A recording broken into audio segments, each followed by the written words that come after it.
পর্যন্ত কোরআনের বিরোধিতা যারা করবে, আল্লাহ বলেন লাইট আমি জ্বালাইছি, কোন বাপের বেটার ক্ষমতা নাই কোরআনের লাইটকে অফ করা। কত কথা কইছে।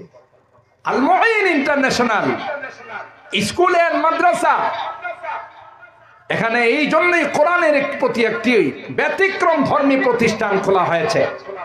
আমার সন্তানরা, কলিজার টুকরা সন্তানগুলো ইসলাম শিখবে, কোরআন শিখবে, পাশাপাশি এদেরকে দুনিয়ার লাইনেও কেউ আটকাইতে পারবে না। কথা বলেন ঠিক না?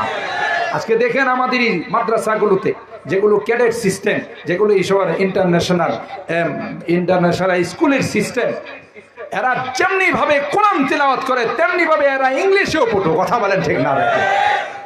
ইসলাম তো শিক্ষা অর্জন করতে নিষেধ করে নাই, কিন্তু এই শিক্ষার সাথে কোরআন থাকতে কথা কয় না, কি থাকতে